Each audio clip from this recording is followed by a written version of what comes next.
Later, and they are still searching the seas for the missing Malaysian airliner. Let's turn now to Al Jazeera's transportation contributor, Todd Curtis. He's a pilot and an expert on airplane security. He joins us now from Massachusetts. Todd, good to see you again.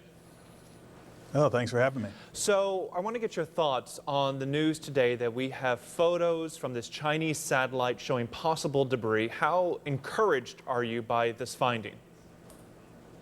Well, I'm encouraged primarily because there's another set of satellites out there looking for debris. And the more satellites you have, the better, in part because the way satellites work, you can't just order them over a particular area. So the more you have occasionally going over the area, the better chance you'll have of a clear day, clear photographs, and better evidence. So do you get the impression they are zeroing in on the location of this missing plane? Well, I'm not so sure about this particular Chinese photo because the size of the object, the estimated size, is a bit large, something on the order of 70 feet by 40 feet. And, well, it's possible that the object in question could be from the airplane, but not necessarily any single object. To make a long story short, the wing, if for some reason the wing could float on its own, it would be about half the size of what they spotted. Well, okay, well, that's an interesting point, Todd, because I thought the plane was 200 feet wide by about 200 feet long. So if this piece of debris is 74 feet long, would that not fit with the dimensions of the aircraft? It would fit with some of the dimensions. And to make it simple, for example, the fuselage where everyone sits, that's about 6 meters or about 20 feet wide. So although it's very, very long, much longer than the piece that was seen by the Chinese, it's not as wide as the piece that was seen by the Chinese. The wing, although a single wing has the length, it doesn't have the width. So I'm intrigued by the photo, but if anything, if it is from the aircraft, it might be several pieces of the aircraft in close proximity rather than one single part of the fuselage or one single wing. So you're not too optimistic that this photo that we're looking at there shows a piece of this missing airliner? I would be if they had better resolution, but the resolution that they have, it's hard to tell what this piece is made of, whether it's a single piece or whether it's several smaller pieces.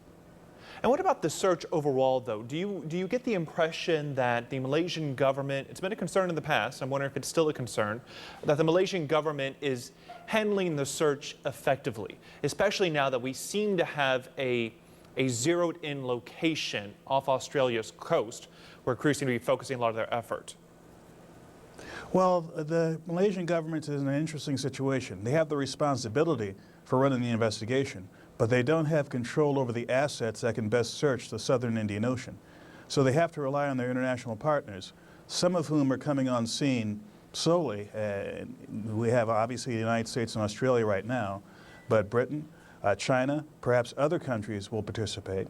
There's already been one civilian cargo ship that was looking as well.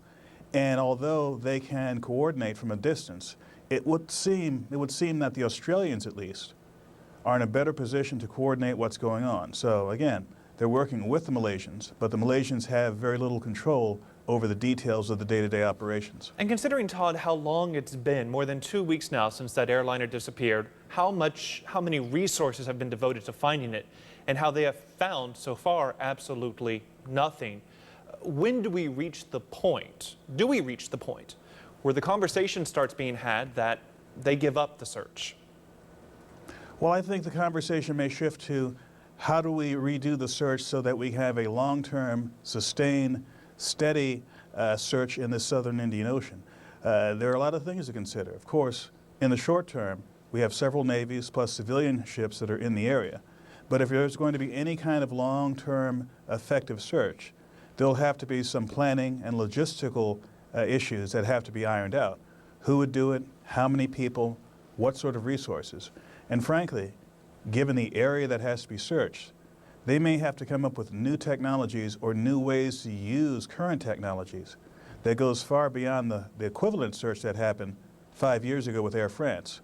The Air France event in the Atlantic Ocean, it was a very long and arduous search on the ocean, but they had a much, much smaller area to deal with.